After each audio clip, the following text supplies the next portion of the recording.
Ada yang tahu berapa persen ekonomi Indonesia dari total kue ekonomi dunia? Hanya 1,5%. Kecil.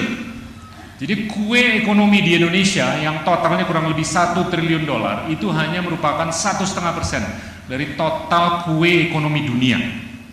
Sedangkan di dunia ini ada kurang lebih 185 negara. Not bad. Kita lebih besar daripada 1/185 dari total kue ekonomi. Tapi kalau kita kalkulasi sesuai dengan jumlah penduduk secara relatif, lain soal.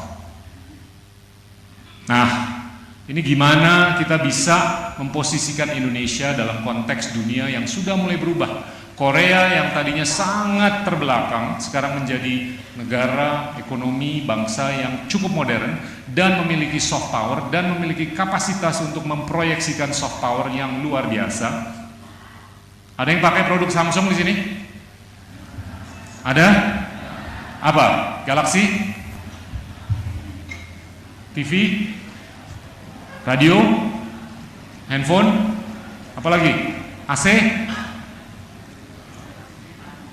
Tidak ketutup dari kemungkinan dalam beberapa tahun kita akan mandi dengan sabun Samsung. Jangan ketawa. Dulu siapa yang berpikir bahwa Apple bisa memproduksi satu produk yang bisa menyuarakan lagu-lagu yang indah sekali?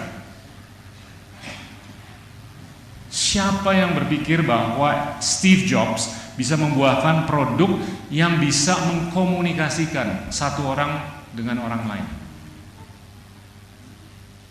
You have to stretch your imagination. Nggak ada salahnya untuk bermimpi.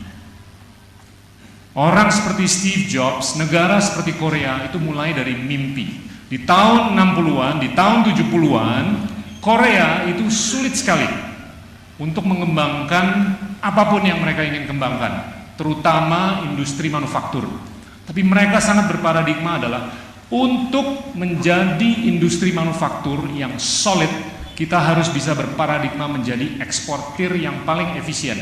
Bukan hanya untuk memenuhi kebutuhan dalam negeri, tapi gimana mereka bisa berparadigma untuk menjadi eksportir yang paling efisien di dunia. Nah, dukungan dari pemerintah itu solid sekali. Postur fiskalnya, postur moneternya, postur perdagangannya, postur perindustriannya itu dikeroyok semuanya. Siapapun yang mau membangun pabrik baja diberikan pinjaman dengan bunga yang lebih murah daripada sektor-sektor lainnya. Siapapun yang mau memproduksi baja diberikan dukungan fiskal, tidak membayar pajak beberapa tahun. Siapapun yang mau membangun produk baja untuk kepentingan ekspor itu diupayakan agar tarif baja di negara-negara destinasi itu dikurangin. Siapapun yang mau import produk baja dari luar ke Korea dipersulit, dikenakan tarif, dikenakan non-tariff barrier, dikenakan apapun yang dalam tanda kutip memproteksi sektor dan industri yang diaspirasikan agar menjadi sektor ataupun industri yang lebih besar. Tapi zaman sudah berubah, Bapak Ibu sekalian. Kita hidup dalam konteks komunitas internasional yang disupervisi dari sisi perdagangan oleh lembaga namanya World Trade Organization. World Trade Organization ini memberlakukan peraturan-peraturan di mana siapapun tidak boleh proteksionis. Siapapun harus membuka lebar pintunya untuk masuk dan keluar barang dan jasa. Kita secara rata-rata tarif yang dikenakan untuk produk-produk yang masuk ke Indonesia itu kurang lebih 6,5% dibandingkan India yang 11%, Tiongkok 9,5%. Ini peninggalan dari pemerintahan sebelum-sebelumnya, bukan di pemerintahan yang sekarang. Jadi kita sudah relatif sangat liberal dibandingkan negara-negara besar atau negara-negara berkembang lainnya. Tapi problemnya apa? Kita tidak punya kekuatan manufaktur, kita tidak punya kekuatan teknologi, kita tidak punya kekuatan apapun untuk bisa bersaing dengan Tiongkok dan India. Yang berjaya di negara ini itu bergerak di sektor yang di luar manufaktur. Rokok, perbankan, minyak goreng, batu bara, kelapa sawit.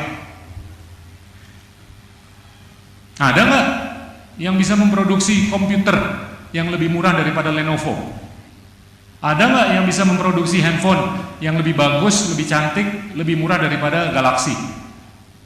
Ada nggak yang bisa memproduksi mobil lebih canggih daripada Toyota?